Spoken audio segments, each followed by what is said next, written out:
नमस्कार सर्वांना, स्वागत आहे सर्वांचं साक्षी गोट फार्म अँड ब्लॉग चॅनलवर.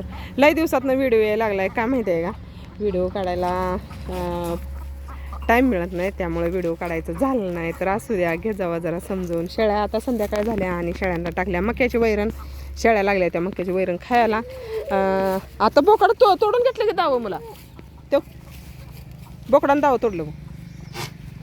बांध दावं बांधते.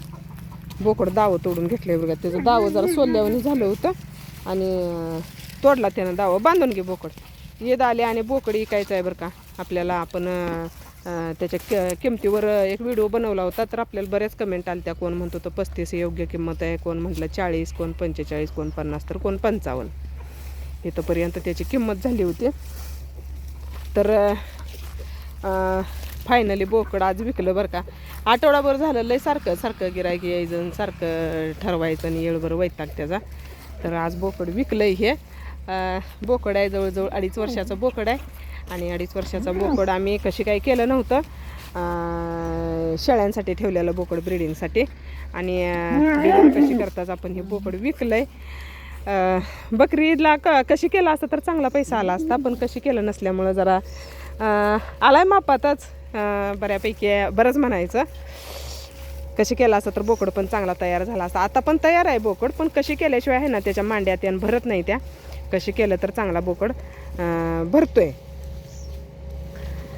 बोकड मस्त उंच आहे, मोठा आहे, चांगला आहे. पण आल्या बऱ्यापैकी किंमत. कारण बोकड विकायचं म्हणजे गेल्या आता दीड महिना झाला तेवढ्याच किमतीला मागते ते. आणि पण आमच्या शेळ्या अजून गाभण गेल्या नव्हत्या. तर ही आज बांडी शेळी आज गाभण गेल्या. तांबडी शेळी गाभण जाऊन आठवडाभर झाला आहे. आणि बांडी शेळी काय ह्या बारक्या बोकडानं गाभण गेल्या. आणि आता मग सगळ्या शेळ्या गाभण झाल्या. आता वर्षभर टेन्शन नाही. आणि या मोठ्या शेळ्या परत माझ्यावर येईपर्यंत हे बोकड तयार तोपर्यंत होतो या. म्हणून ही बोकड विकला नव्हता. आणि आता जाऊ दे म्हटलं, बकरी ईद आता 15 दिवस राहिले आणि गिराईक सारखं यायला लागलं. आणि आम्हाला किंमत बरी वाटली. मग का माहिती आहे का, आमच्यात असं म्हणजे बाजारला घेऊन जायसारखं ते आणि इतकं म्हणजे कोण एवढं हौशी नाही बाजारला न्यायचं, त्याची किंमत करायचं आणि विकायचं, असं कोण एवढं नाही. त्यामुळं म्हटलं चला घरीच. आणि शक्यतो आम्ही बाजारात जास्त नेत नाही, घरीच. आम्हाला असं कसं आमच्यात कसं असं रोड कडेला घर असल्यामुळं ना जाता येता ते बकरी ज्यांना पाहिजे असतं ना फिरणाऱ्या लोकांना दिसते. आणि त्यामुळे ते गिराईक येते ती बऱ्यापैकी. तर तुम्हाला कितीला जाईल असं वाटतं सांगा. अगोदर किंमत आपण व्हिडिओ बनवलेला त्यावर सांगितली होती कुणी, म्हणजे ज्याच्या त्याच्या हिशोबानं किंमत. आम्ही काय बोकडाचं वजन करून बघितलं नाही. आणि बोकड 80 प्लस असेल, 80-90 प्लस असेल बोकड. तर बोकड फायनली दिला आहे. तुम्हाला कितीला दिलंय असं वाटतं सांगा.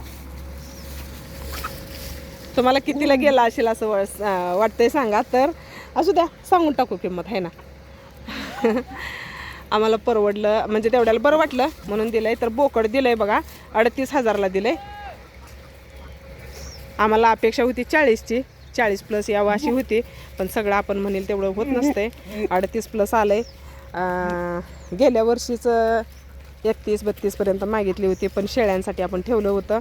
आणि आता 38ला दिले. आमची 40 प्लस पर्यंत अपेक्षा होती. असू दे, आता काय असेल ते असेल आहे ना. बोकड मस्त चांगला आहे. हो, किती छान आहे बोकड.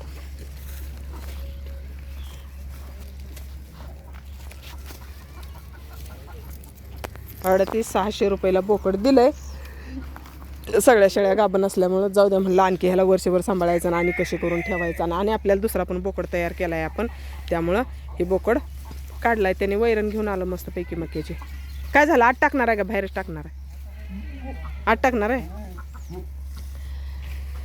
तर असं दे. आता ह्याच्यानंतर विकायला काय नाही. ही बोकडं एवढं विकलं ना त्याच्यानंतर मग काय नाही. ही आकाडापर्यंत ही 2 बोकडं तेवढी येते बघा. तांबडी बारकी बोकडं तेवढी ही 2 आकाडापर्यंत येतेली. आणि त्याच्यानंतर मग ही पांढरी पाटी येईपर्यंत आपल्याकडे पिल्ली नाही. ती आता वर्षभर पिल्ली येणार नाही. ते जवळजवळ 8-9 महिने आता आपल्याकडे पिल्ली येणार नाहीत. पुढल्या वर्षीच पिल्ली विकायला. तर विकलं. ₹3800 बोकड दिले. असू द्या. कशी वाटते किंमत सांगा सगळ्यांनी. आणि बोकड बरा गेला का स्वस्त गेला का हाय मापात गेला, कसं काय गेला सांगा. आपण जी पिल्ली अंडी काढायला जी कोंबडी बसवली होती पिल्ल्या काढायला, ती कोंबडीची पिल्ली निघाली ती. हो पिल्ली अशी आहे ती. मस्त आहे ती पिल्ली, खाते ती पिते ती अगदी टणटणीत आहे ती, काय टेन्शन नाही. ह्यांना 2 दिवस आतच कोंडलं होतं आणि नंतर आपण ह्या कोंबड्याच्या घरात ह्यांना आणून कोंडलं हे बघा इथं. आणि कोंबडी कसं पकाखाली घेऊन बसत्या, त्यामुळे त्या पिल्ल्यांना उभ असत्या, काय टेन्शन नसते. आत पाणी खाद्य त्यांना ठेवतोय, खाऊन शेणं कोंबडीच्या पकात उभीला निवांत बसते ती पिल्ली, काय टेन्शन नसते. म्हणून आहे ना कोंबडीनं पिल्ली काढलेली चांगली बरं का. कोंबडी बसवून पिल्ली काढलेलं एकदम चांगलं राहते, आपल्याला त्रास कमी होतोय. आणि आता कोंबड्यांची अंडी वाढली ती 25पर्यंत अंडी निघायला लागले ते रोज. 50 कोंबड्या आहेत त्या, 25पर्यंत अंडी निघायला लागले ते. आज 2 कोंबड्या विकल्या बरं का. 500 रुपयानं कोंबड्या दिल्या, 2 कोंबड्या विकल्या त्या. तर असू द्या, बोकड कसं गेलं सांगा, तुम्हाला कशी वाटते किंमत.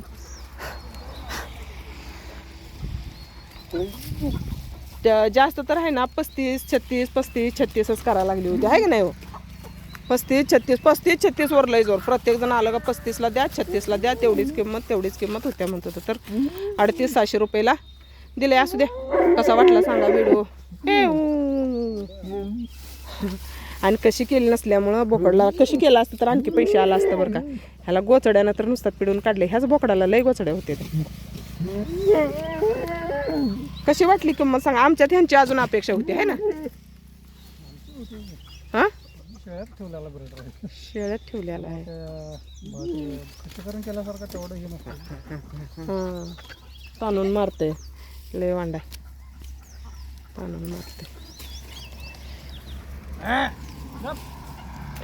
दावत तुटकं घेऊन बांधलं होतं त्यानं, दावत तोडून घेतली. कसा वाटला व्हिडिओ सांगा. सगळ्यांनी व्हिडिओला लाईक करा, शेअर करा, नवीन असलेले सपोर्ट करा.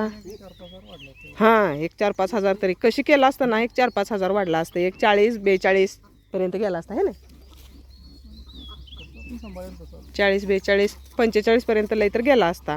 कशी केला असतं तर, पण कशी केला असतं तर ह्या शेळ्यांना आपण क्रॉस करायला कुठं नेलं असतं. आणि त्यासाठी